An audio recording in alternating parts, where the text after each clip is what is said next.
eu vou responder umas perguntas dos membros e eu não sei quais são essas perguntas.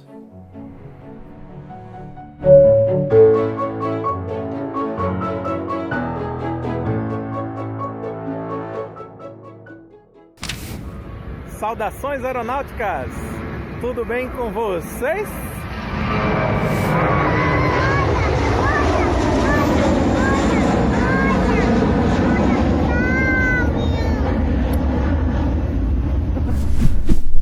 Tudo bem, 10 segundinhos. Preciso do seu voto porque nós passamos para o top 3 do IBEST. Todas as vezes que você votou em mim, aqueles votos foram zerados. Agora é uma nova categoria, top 3, a categoria Curiosidades. E eu preciso do seu voto porque do outro lado tem Iberê Tenório, é muito grande. Vamos votar, pessoal? Muito obrigado. Pois é, hein? Começando o ano e já veio o pessoal aqui, trouxeram tablet. Vou mostrar para vocês. E tem umas perguntas aqui que eu tô vendo agora. E vamos responder essas perguntas. São todas perguntas dos membros, tá? Então, se você quer também se tornar membro do canal, ganhar a sua berimbela e apoiar a gente durante o ano para continuar fazendo conteúdo nesse 2026 que promete ser maravilhoso, é só clicar no botão Seja Membro aí, tá? Você ajuda bastante a gente. Sem mais delongas, vamos lá. É do Bruno Cello. Ô Palito, curiosidade de áudio na aviação. Os Electras ou outros aviões mais antigos ainda, a pistão, tinha um fone de ouvido para escutar música no assento? Como eram trocadas as playlists? Fita magnética? Grande abraço. Ô Bruno, olha só, não tinha, tá? O Electra e os aviões mais antigos não tinha áudio, não que eu saiba. Eles não tinham áudio no sistema de entretenimento, porque nem tinha entretenimento. O pessoal passava mais o tempo ali comendo bem, né, ouvindo aquele barulhão das hélices, mas não tinha um sistema nem de multiplex. Multiplex veio muito depois,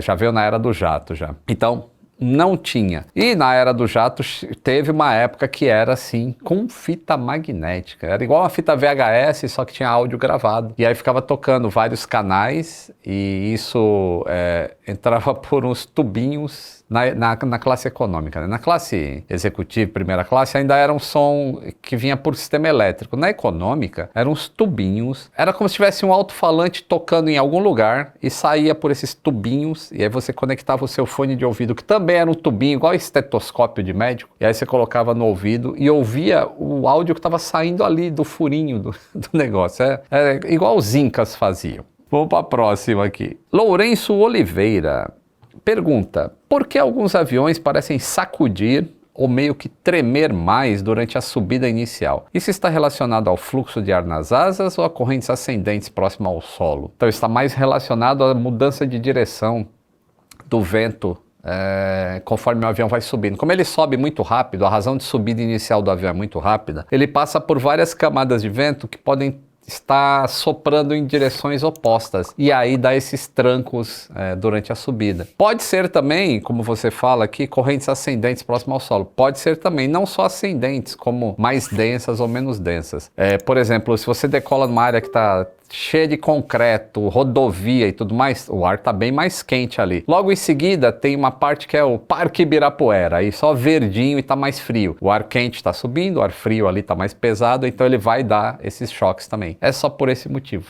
Beleza? Boa pergunta, hein? Próximo. R. Borza 23. Onde foram parar os restos dos aviões dos piores acidentes do Brasil? Não se sabe, assim, cada caso é um caso. O que eu posso falar é o seguinte, o responsável por recolher todo esse material depois que ocorreu o acidente e foi liberado pelo órgão investigador é o proprietário do avião. Então, se é a empresa aérea tem que pegar essas coisas e dar o destino que ela achar melhor.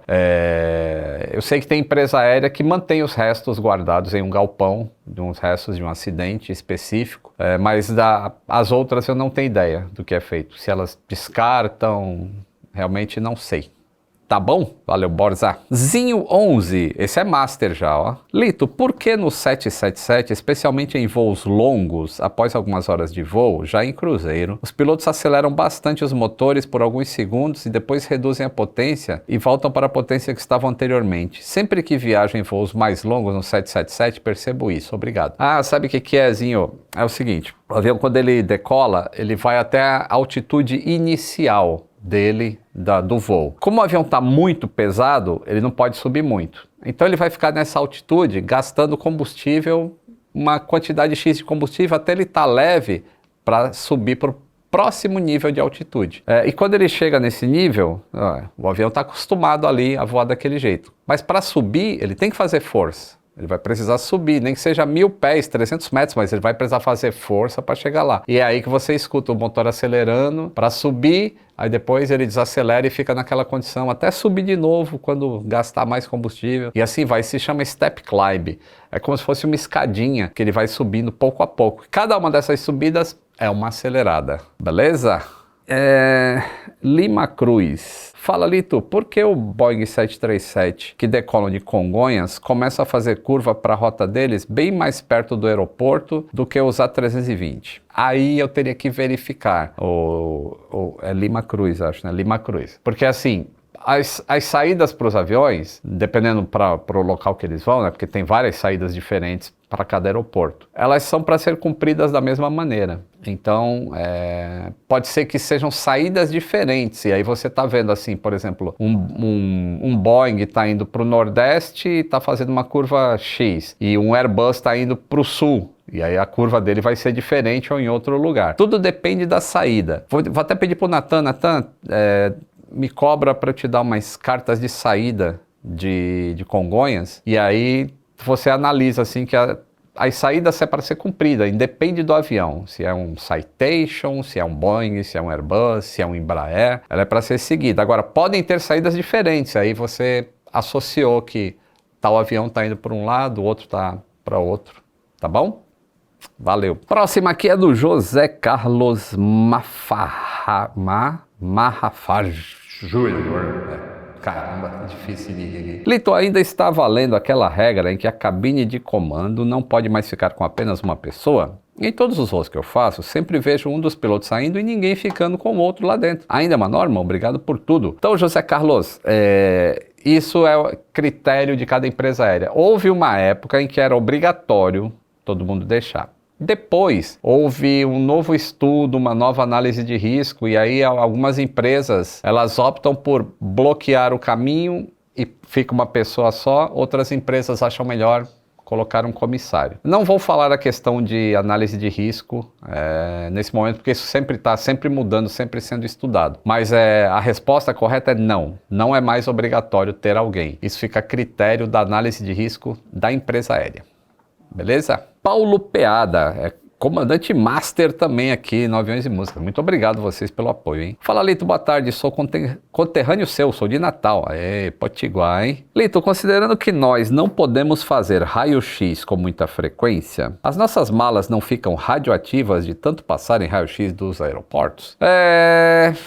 Porque eu não vou saber responder 100% com exatidão, mas é assim, o raio-x, ele se dissipa, ele não acumula, pelo que eu lembro, ele não acumula nas coisas. Então a sua mala está exposta ao raio-x, mas ela não fica radioativa. É ao contrário do ser humano, né, que a gente é exposto e aí isso pode alterar as nossas células, a radiação. Mas ela não altera nada nas malas. E elas não acumulam. Então não é assim que, tipo, cada vez que está passando, está acumulando o raio-x. Seria diferente se fosse outro tipo de radiação, né? De urânio, de qualquer coisa assim, seria diferente. Mas no caso do raio-x especificamente, eu acredito que não. Se você aí trabalha com radiação, alguma coisa, pode falar aí nos comentários, tá? Corrigir a informação. Tem a pergunta aqui do Natan Alves. Lito, qual camisa que você está usando? Natan, estou usando Insider, eu uso outra coisa, não sei Insider. E acabei de tirar, essa aqui não desamassou ainda no corpo. Acabei de tirar da gaveta ali, ó. Claro que é Insider, rapaz. E agora em janeiro a Insider tá aí com umas coisas bem legais, assim, que... É assim, o que afeta o seu dia? Como é que é o seu dia, no dia a dia normal, assim? Você acorda... Aí você vai trabalhar ou você vai estudar. Você já percebeu que a primeira ação que você toma no dia, às vezes define como é que vai ser o resto do seu dia? Se você, na primeira coisa que você fizer, tropeçar num sapato e cair, o seu dia vai ser muito ruim. Então, a escolha que você faz de manhã é essencial para o seu dia ser bom.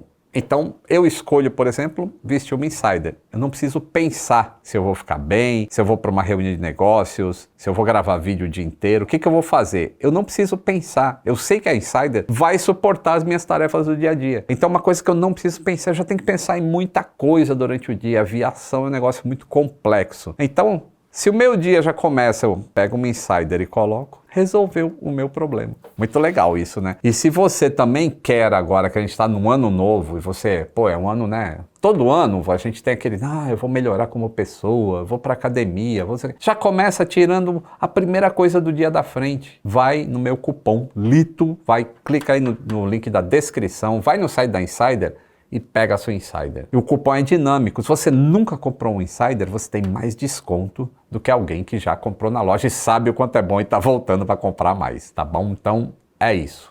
Natan, vai lá no site da Insider que você vai descobrir qual camisa que eu uso e por quê, tá bom? É isso aí. Tem o QR Code aqui, pode usar também. Carlos Eduardo, Lito, considerando o atual cenário da aviação, você acredita que a Boeing consegue projetar um concorrente para o A321? E se você acredita que a aviação sofra mais uma mudança até 2030, como a que ocorreu na pandemia? E tem que entrar a minha futurologia, né?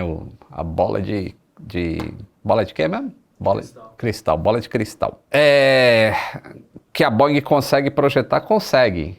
Não sei se ela tem fôlego financeiro para isso, né, com a quantidade de prejuízo que ela teve recentemente. Mas conseguir projetar, consegue. Só que demora muito, né? Se você começar agora um projeto, pelo menos 10 anos para ele voar. A gente está em 2025, vai ser em 2035. Agora a gente está em 2026, né? 2036. Mas quem sabe, né, a Embraer não está fazendo alguma coisa, ou a Boeing já tem os estudos e já está correndo para economizar esse tempo aí, mas é difícil prever. Agora, mais uma mudança até 2003, como é que ocorreu na pandemia? Eu espero que não, sinceramente.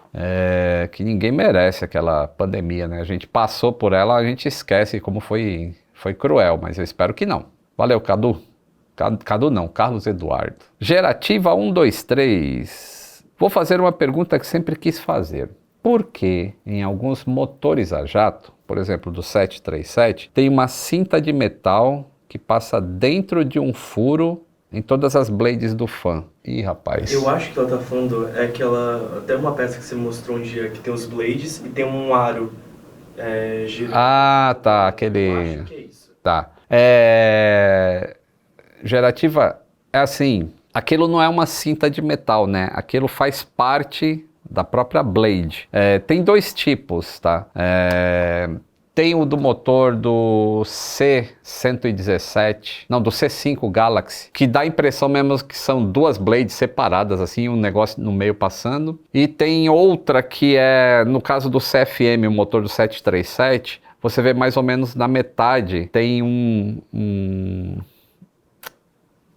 pedacinho que fica exposto ali e aquilo junta uma com a outra. Então dá a impressão que também é um disco que está no meio das blades. Mas aquilo lá não tá. Cada blade tem um conjunto, um para frente e um para trás daquilo.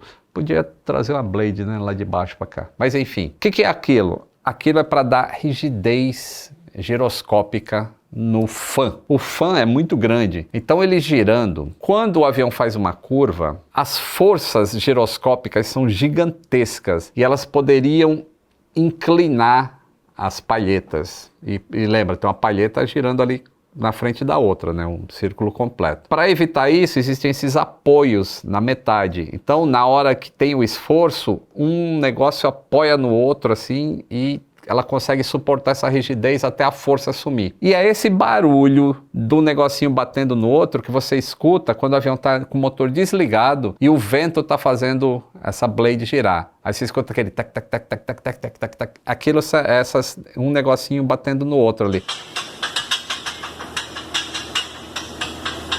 Porque eles ficam soltos. O que faz um encostar no outro é a força giroscópica do fan girando. Beleza? Acho que eu consegui explicar. Vou torcer para o editor, o Natan, conseguir umas imagens disso aí e aí colocar, tá? Esse é do Amon Albuquerque. Fala, Lito, por que sentimos gases quando estamos voando? Tem um vídeo só sobre isso, hein? Porque a gente tem vontade de soltar pum quando tá voando. É porque a pressão é menor. Então, quando a gente está voando, aqui, quando a gente está no chão, a gente está exposto ao peso de uma atmosfera. Então, tem uma atmosfera pressionando todos os nosso corpo, nossos órgãos. Quando a gente sobe no avião, a gente está com menos atmosfera do que um. Então, é igual um balão. Você pega um balão, enche ele aqui a uma atmosfera. Conforme você sobe, ele vai expandir, porque a pressão lá em cima é menor. E aí, quando ele se expande, tem mais espaço. Então, quando expande esses gases dentro da gente, a gente fica... O gás quer sair, né? E aí, por isso você solta mais pum quando tá voando. Porque expande os nossos órgãos. Esse aqui é do Wendel. Davi Prisgoda. É master também, obrigado, Wendel. É verdade que balão de ar quente e helicópteros não voam de verdade? São tão esquisitos que é o chão que repele. O balão é a forma mais antiga de navegação, né? E helicóptero é esquisito. Putz, helicóptero é um negócio tão legal, cara, mas tão legal, mais que é esquisito é ver ele, uma asa que gira, né? Mas eu tenho que falar a verdade aqui, não é verdade, tá? Não são repelidos pela Terra. Quem é repelido pela Terra é o A340, né? Aquele não sobe, ele vai, a Terra é curva, ele vai ganhando altitude. Beleza? C. Gonçalves. Boa tarde, Lito. Te acompanho desde os primórdios. Obrigado. Ó, comandante master também, C. Gonçalves. Trabalho com tech e queria saber se a IA está sendo utilizada pelas companhias aéreas. Por exemplo, meteorologia, análise de dados para manutenção de avião, plano de voo e etc. A resposta é sim e não. Por exemplo, para preço de passagem já estão usando já tem algum tempo. Para melhorar processos também já está sendo usado há algum tempo. Análise de dados para manutenção, sim, está sendo usado. Os aviões modernos hoje em dia todos têm telemetria, então toda aquela maçaroca de dados que o avião está enviando não dá para um ser humano analisar. Então você joga a inteligência artificial e ela pega tendências e dá soluções para você trocar algum componente antes que ele entre em pane. A meteorologia eu não tenho certeza se está sendo usado, mas vai ser. Porque é muito melhor uma análise de IA para esse tipo de coisa do que do ser humano. Então a resposta é por isso que eu falei sim e não. Está usando e algumas coisas ainda não. No cockpit do avião, ainda não. Pelo menos não na aviação comercial. Na executiva, pode ser que já vai sair antes. Avião com IA no cockpit. Por que não sai na comercial? Por causa da certificação. Aí tem que provar que o negócio funciona, que não é inseguro para os passageiros e aí vai. Beleza, C. Gonçalves. Marcelo Jardim, outro comandante master, hein? Sou membro do seu canal há muito tempo e te sigo desde 2010. Foi quando eu abri o canal, hein? Obrigado, Marcelo. Minha pergunta, um avião de carga passaria por uma turbulência que com passageiros seria evitado? Um grande abraço, Marcelo Jardim. Normalmente não, tá?